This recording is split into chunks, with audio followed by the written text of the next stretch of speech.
Welcome to Sports Scope, the most influential sports talk show in the nation.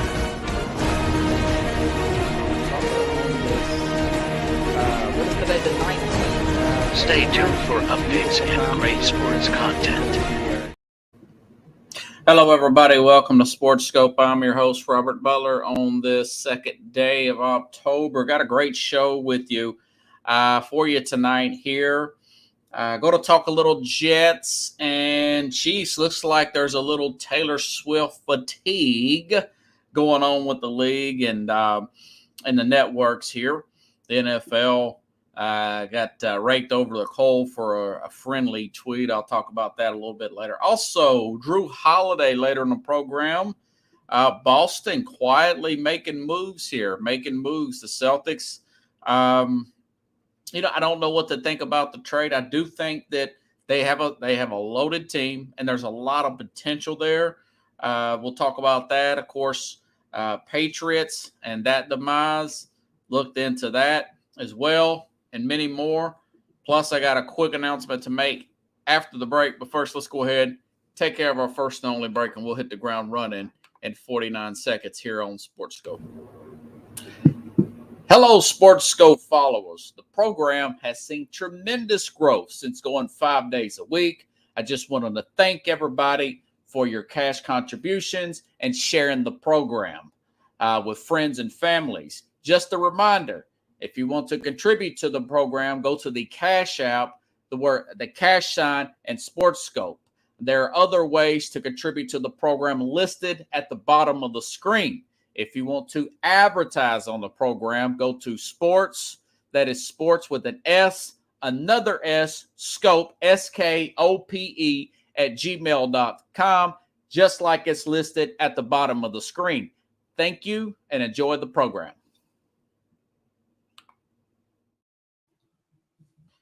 All righty then. Okay, I'm back here live. All right. So anyways, let's start off here. The Patriots, I was looking at how bad are they offensively. And they are 31st in points. They are, thank you, Pickles, 17th in yards per game.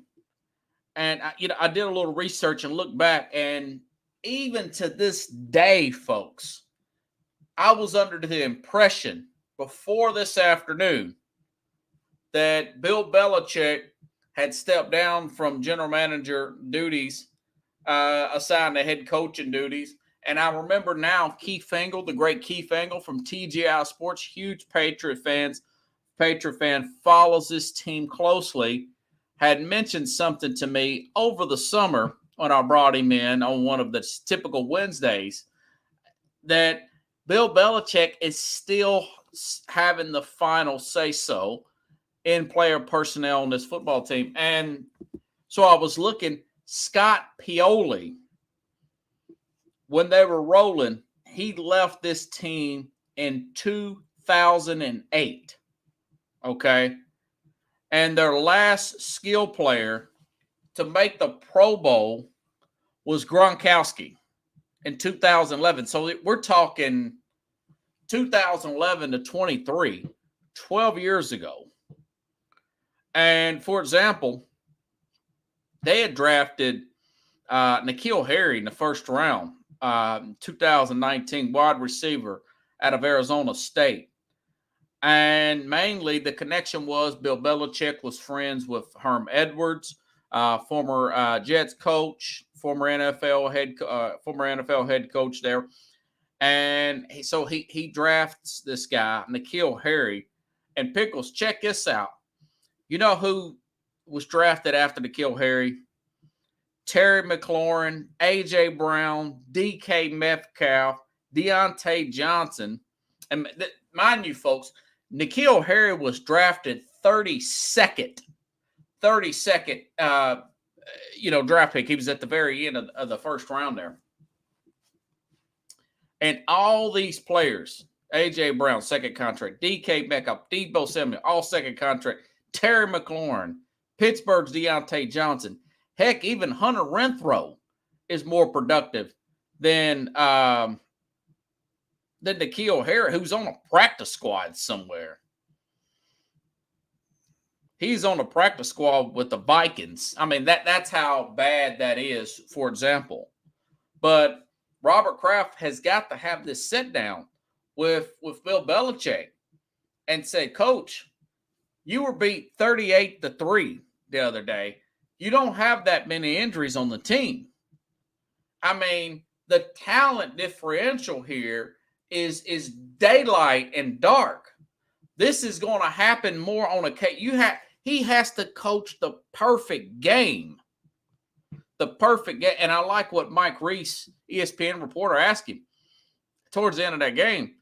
He said, Bill Belichick, well, we want to take the starters out. We don't get Mac Jones hurt. So he takes Mac Jones out and puts in this other guy here, Bailey Zappi. And he keeps Matthew Judon in. So I think there's some issue there with Mac Jones. But for Kraft to sit there and I looked up Kraft's son's the president, but there is no general manager. I looked through website after website, Google search after Google search, and there's still Belichick. You know, I can't tell you how many players that they've drafted are no longer on the roster, mainly the offensive side, the skill set players, receiver, tight end, you know, all these guys below average. I mean, gave Jonnu Smith, and I told you guys that was a bad move, all that money. And, you know, he's drafted some good defensive players. I'll give him that. Guys like Chad Jordan or something like that. Not Johnson. That was a free agent guy, which he was a bust too. But it is just one after another. And you would think Robert Kraft, maybe, I don't know why Robert Kraft, the owner here, has not addressed this yet. I don't know. Maybe he's going through a midlife crisis himself since his wife died. You know, he was at the massage parlor a few years ago, got a little issue there. He's hanging out with rappers. But I think that's going to come to a halt this year. I mean, and if your scouting people are bad, Kraft has got to say, listen, man, we got to do away with these scouting people. We're not getting beat. We're getting our rear ends handed to us. And he is too good a coach there. So that is a major problem there for the New England Patriots. And as far as Dallas is concerned, they got Zach Martin back. They got the offensive line back. The defense tightened up. A fumble recovery and a pick six. They are who they are. And actually, the Patriots were so bad that their normal recipe for success was a little bit tilted. Dak Prescott actually thrown for more. He thrown for 34, and they ran for 30 times and still beat 138-3. That is kind of like when we were watching the playoff game last year between the Giants and the Eagles, and one of the commentators said, listen, there's just a talent gap here, man. There's just a talent gap here. We look at the last 3 years since Tom Brady, 3+, this is before, I guess, technically. 4 years since Brady's been gone. They're getting destroyed by your Buffaloes of the world, who I'm about to talk about in a minute. He can't beat Tua. He's 0-5 against Tua. And, you know, you hate to see a coach of this stature go out like this. But I don't know if Kraft is being too passive with Belichick, but he's got to have that conversation. Hey, man, you know, Mike Holmgren couldn't do it. Jimmy Johnson retired trying to do this, what you're doing. Why are you putting yourself through this? You know, it's a double-edged sword with his success. Brady made up for this for years because he was elite. He's the greatest of all time. He's one of the most hardest working guys of all time. Mac Jones is not approachable. He's a bit of a hothead, and maybe it's because there's just not that many great players around him, you know. But they've got to get better here, and it starts with their drafting. and they're going to have a pretty good pick here because they're not going to win that meeting again. I didn't have them going to the playoffs. But when you get beat like this, and you're a guy like Belichick, you've been in charge this long, there's not that many injuries on this team. It's like a come to Jesus moment. He's going to have to look in the mirror. He was really dismissive of the reporters, but Mike Reese, kudos to the ESPN, Mike Reese, who covers the Patriots for years, saying, how come you kept Judon in All-Pro? Kept your edge rusher in. So it's something that that I'm sure that conversation, if not already had, will be had at the end of the season, if not sooner than later. I've teased this. Maybe this is one of those mutually agreed to part ways type of deal. I hope it don't end that way because I do think that Belichick is a big part of this success. But there's coach after coach. You've got guys in the NBA. I've talked about this ad nauseum with the NFL. People like Mike Holmgren. His offensive coordinator had the same issue.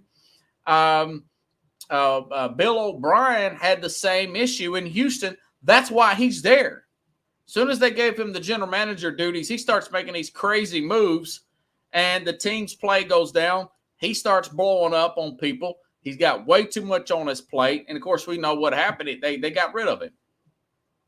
Then he became he's the reason why. Pickle says Shula went out the same way, nosedive. Yeah. And it's really unfortunate. I've seen a lot of documentaries on Bill Belichick. I still appreciate what he did with the Browns back in '94. They were 32nd in defense to first. But at some point, you got to look in the mirror and say, I'm the problem bringing in these players. These players are not up to par. Dallas, a team that has in their defense, and Jerry Jones has backed off that. He dabbles some, but for the most part, Dad has backed off that and let the scouts and Steven take over, and now they're reaping the benefits.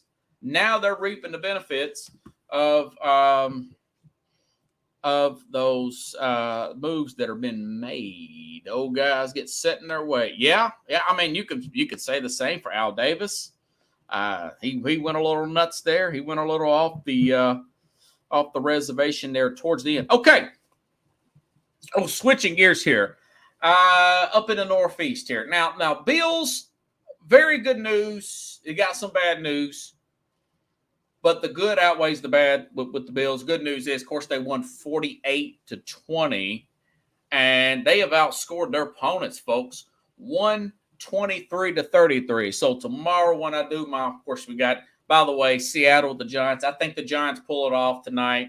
Barkley's not playing. Saquon Barkley is not going to be playing tonight. Still thought the Giants a lot of time to prepare. Not a big Geno Smith believer. I think the Giants can come up with a savvy game plan and get back in the win column tonight. Going to be a close game, though. Probably a boring game, but a close game. Okay, back to Bills, and was totally wrong about that. Thought Miami would go up there, play well. Was right about that over. 48-20. Again, Bills have outscored their opponents since the loss to the Jets in week 1, 123-33. I mean, they are playing like a house of fire.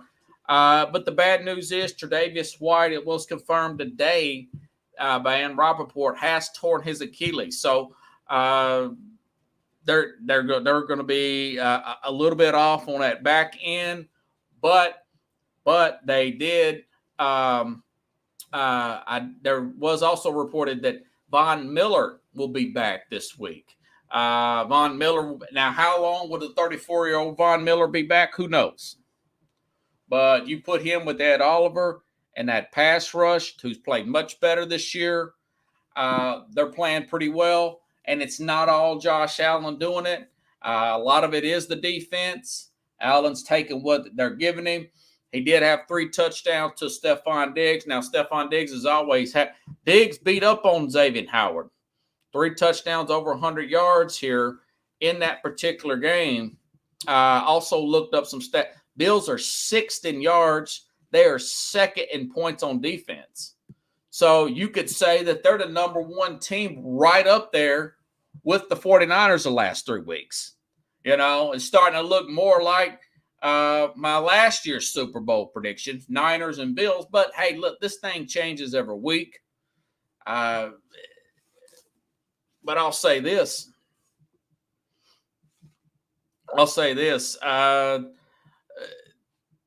They are James Cook, Dalvin Cook's brother, giving him the ball more.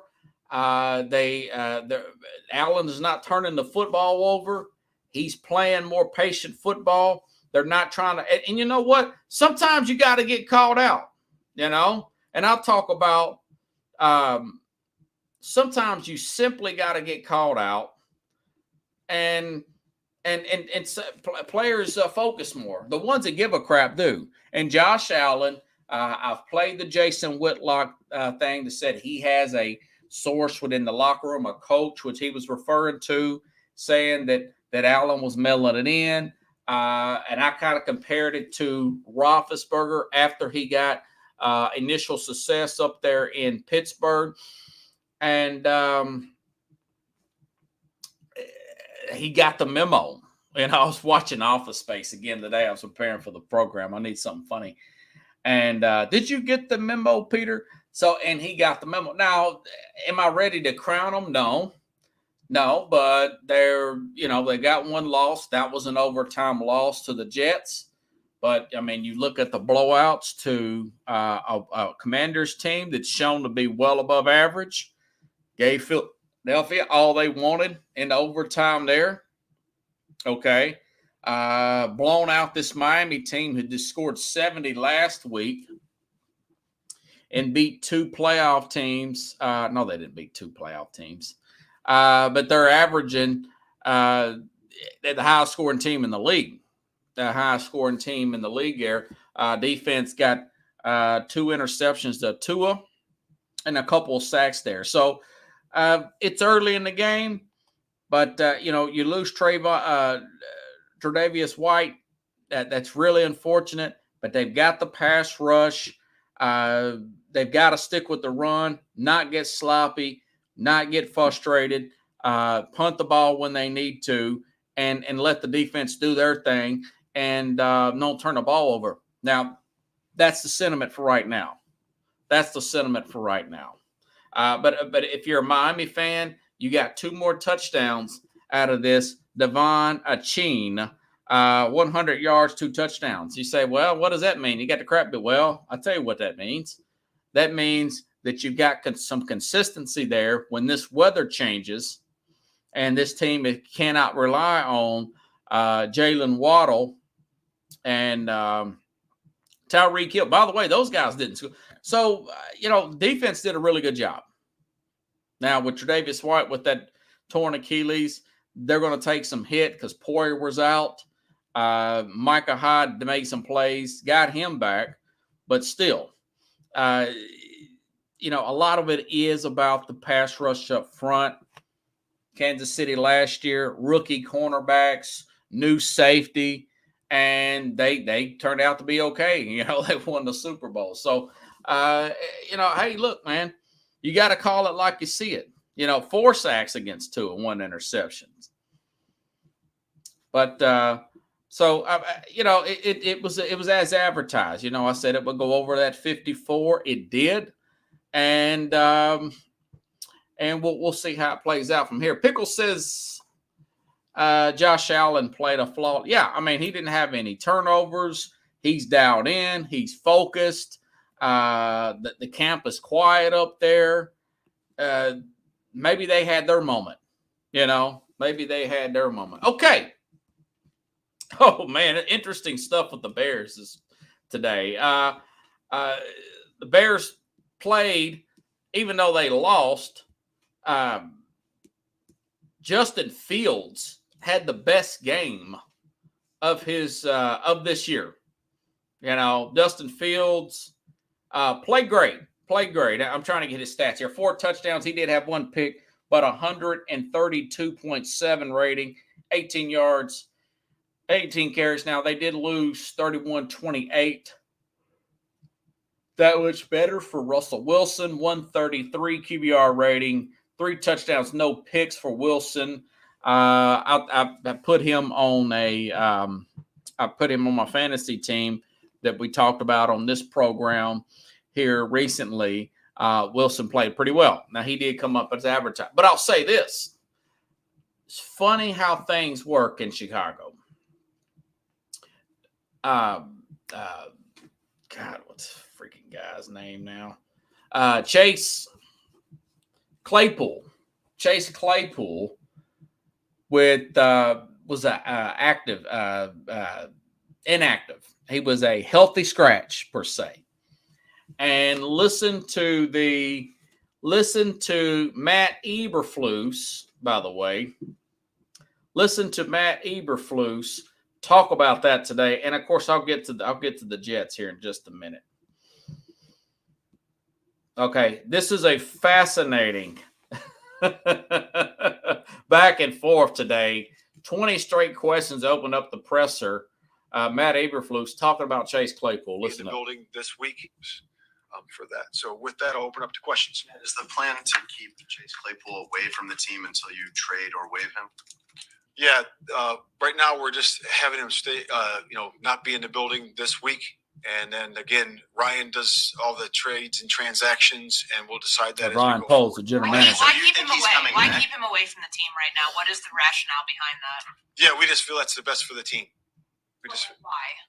Yeah, it's just like we said, for in the building, we feel that's best for the team. And really, it comes down to this, when you're evaluating players, right? In meetings, in practice, right? And, in walkthroughs, all those things, it's important that you evaluate the entire body of work, right? And we just feel that right now, Chase is going to be out of the building is best for our football team. There's almost no scenario where a team would do this unless that player was done with that team. Is that the case with Chase, that he's not going to play for the Bears again? Well, he's not going to be in the building this week, so he's not playing this week. So that we'll see where it goes from there. And again, like I said, Ryan handles all those trades and transactions, and we'll see where it goes. Would you think there's some possibility that then you would have him out of the building? You would tell him not to come to a game.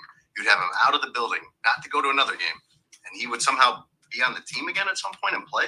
All I'm saying right now is that he's not in the building this week. What transpired this weekend when you informed him he was going to be inactive? Meaning what? What transpired? Something obviously flared up to the point where he was separated from the team for the remainder of the weekend. Yeah, I would just say that we wanted to. We thought it was best for the team. In terms of what transpired is that we informed him he was inactive and he was not going to be with the team at the game at that point. And then we informed him this morning that he was not going to be here this week. What was his response when you told him he was going to be inactive? And he later says that Claypool was late and he's not studying. He's not doing the walkthroughs. When you have this much turmoil on a team and you've got these position coaches, now you have Pickles passing coordinators. You've got quarterback coaches. You've got wide receiver coaches. You've got strength and condition coaches. You've got defensive coordinators. You've got the head coach breathing down everybody's back. You've got fans and shows like mine complaining on the airways, talking about how you spend all this money. They trade the second round pick. By the way, Pittsburgh come out like a bandit on that deal, like my dad would say. They get Joey Porter. They traded him for a second round pick. Got Joey Porter Jr., who's doing great up there. Pittsburgh had a rough week, but he did well.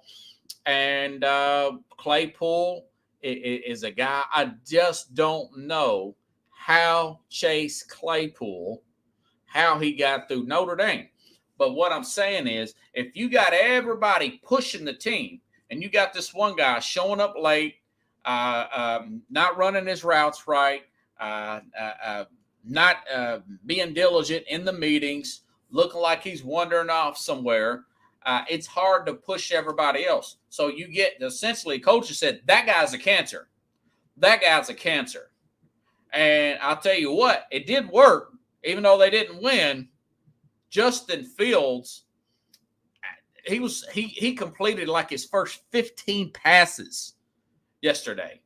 He had a monster game, and it's unfortunate they lost. They've got to tighten that defense up, but everybody else is paying attention. One cancer can bring the whole crowd down. So, it's weird how this happens with wide receivers. This is what I expect if there's a losing streak. This is what I would expect Stephon Diggs to go through. But you ask, has this ever happened before? Yeah, it's happened before. Terrell Owens, okay. It happened with the guy. Now his name is he's on Fox now. He used to be on ESPN. He was the wide receiver, one of the top picks for that Bucs team that won the Super Bowl. But John Gruden sent this guy home, Pickles. He sent him home. Man, I'll think of his name here in a little bit. But it was the wide receiver for the Bucs. Send him home. Pay him just to get out of the building, just to get out of the building there. But anyways, yeah. Sometimes it's simply that. Pickle says Claypool has been put into the twilight zone. Yeah. He's a guy. Going back to why he to Pittsburgh, as soon as Tomlin got an opportunity to bounce this guy out, he did. Going back a couple of years ago, when Claypool was on a Thursday night game with the Steelers playing at the Minnesota Vikings, the Vikings, they're down to the Vikings. Ben is driving the game down. He's driving down the 2-minute drive to possibly win the game. This guy, while they don't have timeouts, the time is wasting. He is sitting there doing the looks like the Angels just fired their manager. I knew something was going to happen. That just popped up on my. But so he is sitting there doing the first down marker thing, holding on to the football. This tells you how idiotic this guy is. Holding on to the football, and the clock is ticking down, ticking. And he's got to give the ball back to the ref so the ref can give it back to get it set so Roethlisberger can take the next snap again. That's the same Chase Claypool, who, when Dwayne Haskins died last year in Miami, this dude is sitting there streaming himself, crying about Dwayne Haskins. So yeah, he is he's turned out to be he's just too immature to be he's simply too immature to be an NFL player at this point in time. He's one of these guys that just ain't that just hasn't grown up yet, I'm trying to think of this guy's name here. What was this fool's name here? Keyshawn Johnson. Keyshawn Johnson was the same type of cancer with Tampa at the very end, and then finally they just kicked him off the team. I mean, well, they got their Super Bowl, but I think it was that next year in 03 and 04, where it's just some of these guys, they're such a headache. And he's not even as talented as those guys, But either way, by the way, tomorrow, folks, Rich Ferris from 104.5 The Zone will be back. He will be back here. We'll talk about that Cincinnati game. That was a big win for the Titans yesterday, So we will break that game down here and see how that plays out. Now I'm looking for also my guy Kareem Blackston. He hasn't got back to me yet, Kareem. Now maybe Kareem is busy.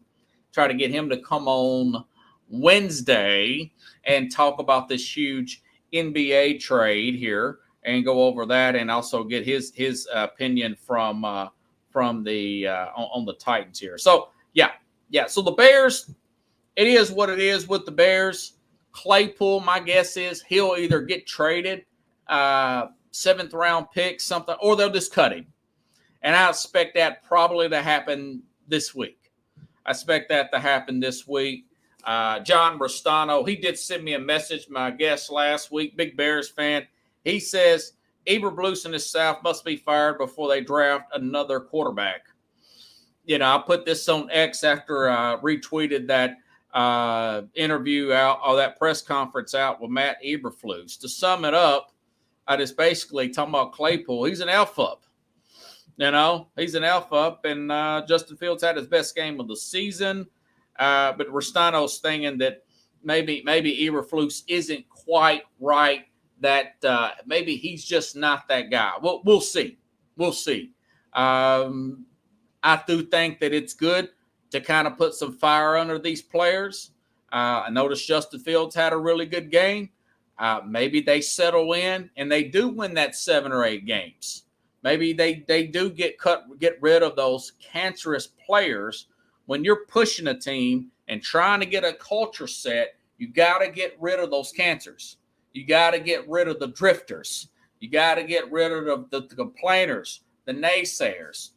You got to have everybody on the same page, especially if you're young and you don't have a lot of veteran leadership on the squad. One bad apple spoils the book. My teacher told me that a long time ago, and it really is true. My personal note, I my day job, I'm a medical carrier, right? And there's this one lady that works at the lab that I work at, god awfulest attitude. It's everybody else's fault. She wouldn't even open up. This is giant lab, Vanderbilt, and there's a handle on the door. It's kind of like a sliding door. You slide back and forth. It's like a drive-through door. And this woman said, I'm sitting there, they're sitting there on their computers and stuff, and they're supposed to come up there and take this blood from us. We can hand it to them. They got a sign up there that says, make sure you give this and make sure that the so-and-so verifies before you drop off. Well, the reason why people are dropping off because she won't pay any attention to anybody. She don't want to work. She don't want to do anything. This woman's been there 20-something years. So she smarts off to me the other day saying, I'm not tired of babying these carrots, blah, blah, blah. I said, well, there's no handle on this thing. What do you want me to do? Just put my hands and smear my hand on the door? Because she's too lazy to get up, But I was thinking to myself, if I was the manager here, I'd fire her first. Then I'd fire the other lady that sits beside her with her bad attitude. But she feeds off this lady, and the new employees feed off them. They come in there, these young folks, 20s, 30s, whatever. They do good at first. They do what they're supposed to. They got a good attitude. But after working with her for a while, they all ignore me. They all ignore the carriers, And, of course, I've got a system around it. But if anybody ever asks me, I'm going to say, you management, you know who the bad players are here. You should fire X, Y, and Z, particularly X, and you know exactly who I'm talking about. Try not to act like you don't know who I'm talking about. You get rid of that Antonio Brown type of player there, and then you have a better workplace that for the other 25 or 30 people that work in that small facility. Same thing with an NFL team. You got 53 players on a roster. You got one really bad Terrell Owens type of player. Richard Seymour. He had a real, that's what I was saying about Belichick in their heyday. Seymour was smart mouthing. He was real agitated towards a reporter one time. And I thought to myself, that is not Teddy Bruschi like. That is not the Patriot way. And sure enough, that was the end of that season. The beginning of the next season, Belichick traded this guy a week before the season started to the Raiders. He didn't show up that first game. He was so mad he didn't even show up at the Raiders' first game when he was still supposed to. But you got to cut out cancers and you got to move quickly and don't be passive. You just cannot be passive on cancers, and that's just all weak leadership. So, anyways, alrighty then. I kind of got ahead of myself here. I know there was a big game last night. And it looks like,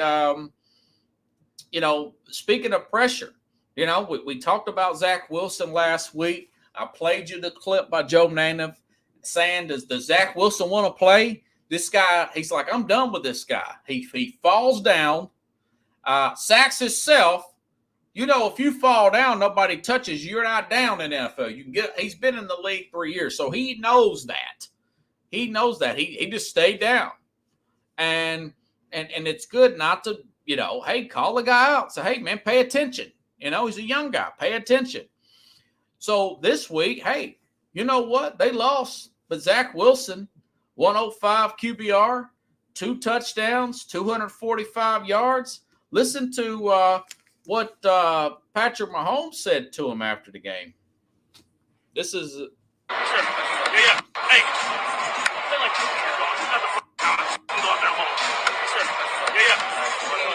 So, Patrick, you play. Listen to this. Hey.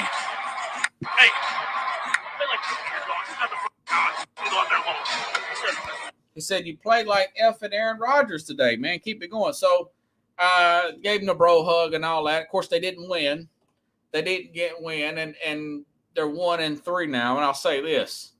Now is when you evaluate Robert Saleh. Are these players still motivated? And they were pretty motivated last night.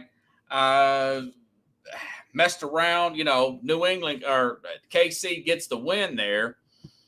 And, of course, that messes up my parlay there. They didn't cover. They didn't cover that 8. They end up winning by 3. And I thought maybe they'd go up for a touchdown and go 20-30. But Zach Wilson played like a grown-up last night. He played like a guy that can play in the NFL. And you want to build on this if you're the Jets. Now, they still got a tough schedule, but they played the Super Bowl champs pretty hard last night. And it bought him another week at least. I'll say that. It bought him another week. And just as I expected, Jet fans are tired of the whole, not just Jet fans, NFL fans are tired of the whole Taylor Swift thing already. What was it?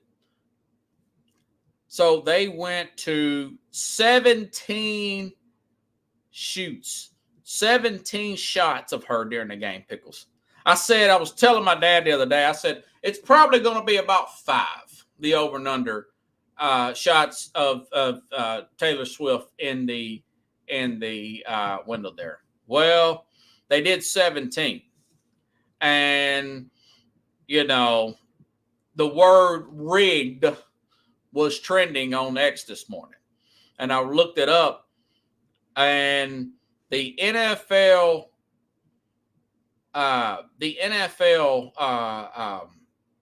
website, the NFL Twitter site, social media of the official NFL, it says the headline, the Chiefs are now 2-0 with Taylor Swift in attendance, according to Next Gen Stats. And of course, so people said, hey, it's rigged. They're getting tired of it already. They're getting tired of it already. Then TMZ reported later on today that Taylor Swift, Travis Kelce NFL ratings down 4 million from the previous week. Because the media, they know her popularity, they see her, and then they run it in the ground. They just run it, grind it in the ground, And then people like me, like, okay, we're tired of looking at this, man. If I'm the director of the Monday night football game, I'll tell you what, I know she's a star. I know she's big. We'll do one at the beginning when we're doing the intro, when we're doing the spots of the stars in the crowd or whatever. We'll do a mom shot, and then we'll do one at the very end. If it's a last-minute field goal, as the last time clicks off, that's it. Let's not overdo this. Let's not nauseate the audience here. So, is it polarizing? Yeah, a little bit. But like I said, I thought that's the way it would turn out. And hey, man, you got to have a feel for the audience. And they really don't, too. If they wanted to see Swift, they would go to see Swift. You go to her catalog and you'll do it. So the ratings are down 4 million. So, come on, NFL. If she wants to do the Super Bowl, let her do the Super Bowl. I think Usher's doing it this year, but maybe he can find a way to squeeze her into Super Bowl halftime this year. I'd probably watch it. I usually don't watch it. It's kind of annoying. But I know that is when the peaks of it was 100 and something million people watched the Rihanna halftime last year. And I'm sure it'd be the same or maybe more if Taylor Swift does it this year or whatever. The country's got 360 million people in it, and the Super Bowl, a third of that. Now it's around the world, I get it, but a third of the country, if you were doing math, would be watching that Super Bowl. So it's pretty interesting stuff. Okay. I know there's other NFL stories, folks. I'm going to get to the Titans tomorrow, get to the little egg. Kenny Pickett's hurt, by the way. He's going to be out a few weeks. He's not going to be out for the season, unlike Tre'Davious White with Pittsburgh. A little bit of I told you so. Houston dominates Pittsburgh. I'll get into the AFC South tomorrow, and I'll get into the AFC South tomorrow with Rich Ferris from 104.5, this Titans flagship. He's got some insight. Now, he doesn't cover the game per se officially in air quotes, but he is around enough people that do. He does go to all the games, especially the home games. He does have some insight. He gets to see practice, open media to the practice. So Rich is a good guy. Grateful that he's coming on. He will be on tomorrow, 30 minutes into the program. But I got to turn to the round ball here. Because Boston over the weekend, like I was telling you before, there was many reports out. Drew Holiday in that blockbuster trade with Damian Lillard in the Milwaukee trade wasn't going to stay with Portland. Okay, over the weekend, Boston, may have been Friday, I can't remember. But so Boston ends up making this trade here. Okay, looks like that. Okay, so the Bucks sent Drew Holiday to Portland for Damian Lillard. Then Boston traded All-Star Robert Williams, Malcolm Brogdon. So there's something with Brogdon that just wasn't working out there, Corey. I know he was hurt last year, but it just wasn't working out with Boston there. They sent a 2024 first-round pick to the Celtics, unprotected 2029 pick to Portland. So it's a lot of moving pieces here, essentially. So now you have Drew Holiday, which, I was reading here this Yahoo story. Yahoo says, it says Celtics paid a steep price for Holiday, but it's worth it. Holiday is one of the league's top premier perimeter defenders who plays with tenacity and brings championship experience. He also has a quality offensive player, 19 points, 38% from three last season. You know they love a three ball, and plays well at both ends of the floor. Now, of course, he's 32 as well. So, they got rid of Marcus Smart, and they got rid of Robert Williams, but they've done some tweaking inside the team here for Boston. And, you've got Porzingis here. Now, Porzingis is a much better defender over the last couple years than he has been his first couple years. His games played over the last couple years, way up. His averages, way up. Okay. So Boston on paper, the games aren't played. They are the deepest team in the league, Pickles. They are just the absolute. I mean, this team has got that right mix of veteran and youth there. Now, mind you, Tatum here and Jaylen Brown, these dudes, mid-20 guys, and been playing together for a long time. So you got that youth there with Porzingis there, but then you're mixing in a 30-something plus year old veteran. We know about Al Horford. And now you've got Drew Holiday, Corey. You got Drew Holiday. So you got a nice, deep mix of players here. And this trade done so much over the weekend that now every book, I checked 2 books today. All right. One of them, I think it was MGM. Basketball, Sham Sharami put this out. They are tied. I've never seen this before. They are tied exactly 380 and 380 with Milwaukee to win the championship. 380 and 380 plus 380 to win championship. The Nuggets are plus 550. Now, Nuggets are coming off a championship here. Haven't lost anybody. They're prime players.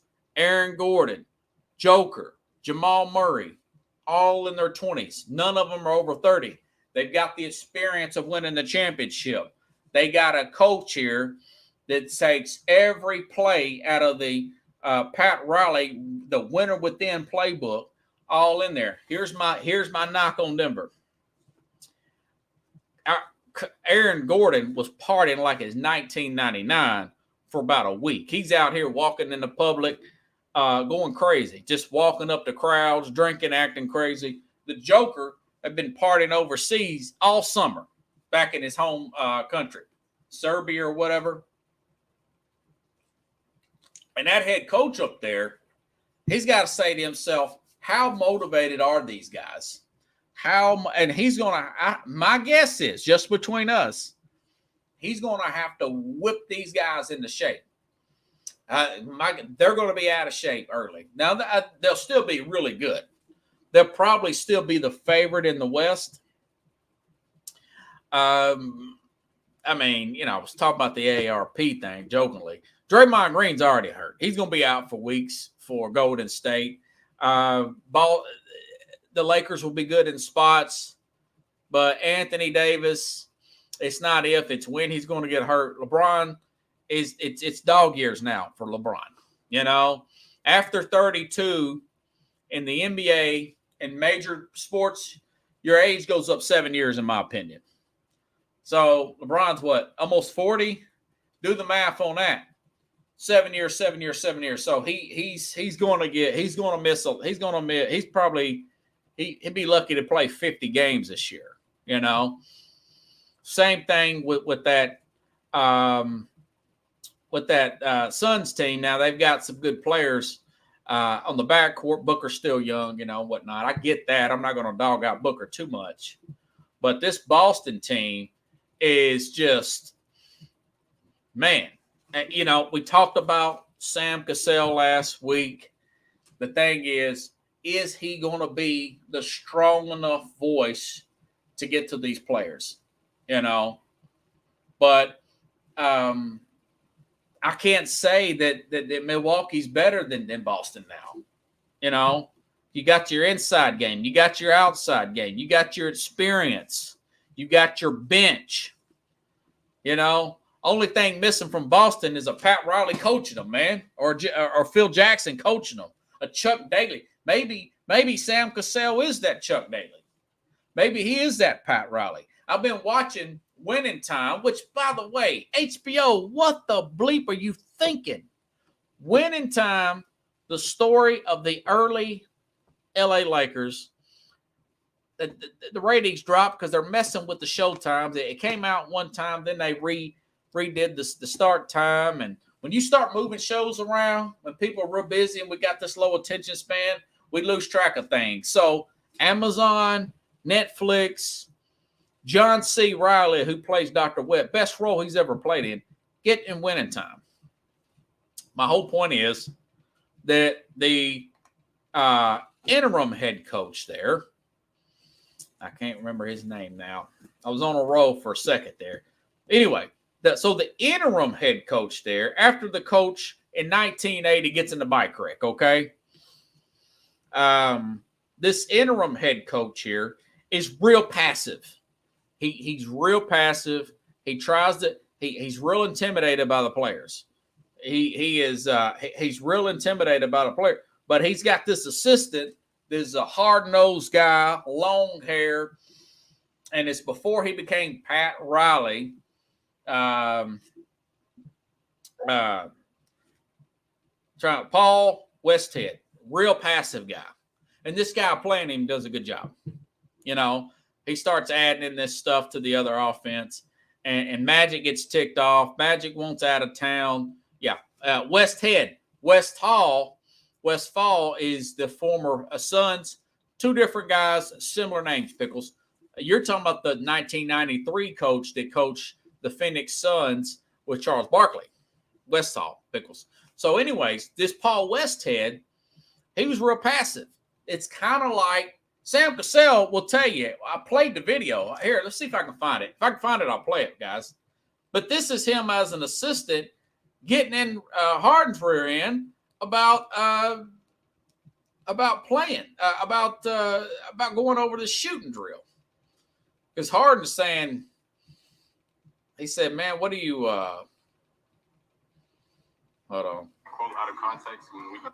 All right. That ain't it. It's pretty funny, though. If I can find it, I'll replay it, a soundbite here. I've got so many. There's so much stuff on here, guys. It's hard to keep up with all this stuff, man. Providing you with this kind of good sports talk here. But I'll say this.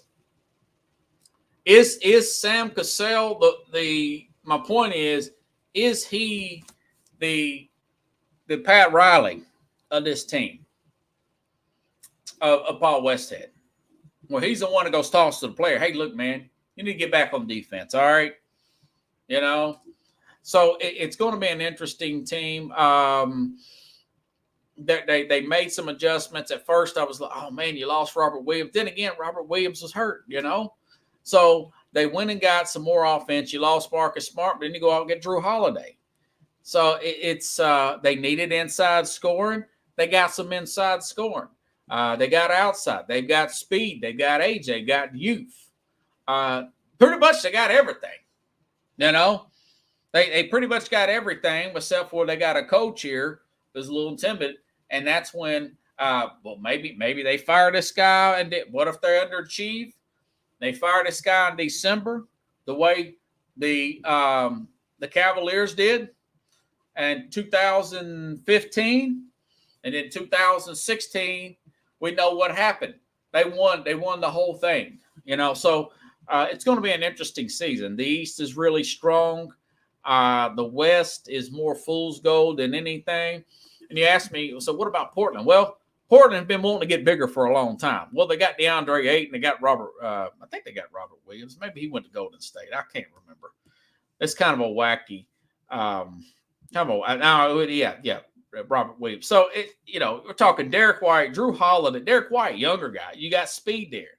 Jason Tatum, Jaylen Brown, Sam Husher, Lamar Stevens, Porzingis. And they kept Horford. Now, Horford's 150 years old. But you got Horford there. You got some veteran leadership there. You might be a little thin. They've got this guy, Luke Cornett, here. Hey, man, I think they got better overall. I do. I think they got better overall. How much better? I don't know. I tell you what, I can't wait to see these guys in action here. I noticed one thing. The Grizzlies are plus 2,300 to win the championship. The Warriors are plus 17. The Clippers are plus 2,700. You know, there's some bargains here. If you're just a gambler with a lot of extra money, the Cavaliers are better. They got a higher chance of winning the championship than Dallas, the Clippers, or the 76ers. I don't know where they get, and there's no love at all for the Knicks here in the top 10. Matter of fact, there's not even the Heat's not even mentioned. I mean, Boston, Milwaukee, Denver, Phoenix, LA, which Golden State's 1,000 years old. Cleveland Cavaliers, they're really jumping the gun on them. Memphis, Dallas, the Clippers, and the 76ers, and no mention of the Heat beyond those. So it is what it is. Of course, Ja Morant be back in the building. They'll get him back here with Marcus Smart. That's going to be an interesting story to follow here. Again, folks, tomorrow we'll have Rich Ferris. I may have Cream Blackston on. I'll get his opinion on this Celtics trade and everything on Wednesday. Of course, he ain't got back to me. Maybe the guy's working. He's out of town, whatever. Either way, I got a lot of stuff to get into tomorrow. Got a lot of stuff to get to Wednesday. Got a lot to get to Thursday because we're going to do gambling picks and prop bets. I was 3-0 this week. Didn't get a chance to do good scope, bad scope. But, hey, it's just a busy week. I can't keep up with all this stuff. This time of year, October, you got training camp in the NBA, got the playoffs in Major League Baseball, of course, college football and the NFL. It's almost sports overload, folks. So if you like the show, please, folks, share the show. Share it to as many different social media links as you can. And mind you, I'm on NESSP, Northeast Streaming Sports. Jamal Adams just got a concussion. Yeah, go figure. As soon as he comes back. I hate that. Share the show, whatever you need. Please share it. I'm on Roku TV channel, in the Northeast Streaming Sports channel there, folks. So the Pickle says the Marlins and Phillies winner will get the Braves. If you're a Braves fan, you hope that's the Marlins. Phillies pretty hot right now, and Braves fans here don't want to hear Jamie Paggs and his braggadaciousness with the Phillies getting hot at the right time again, about like they did this time last year. Either way, have a good night, everybody. See you tomorrow, same place, same time, here on Sports Scope.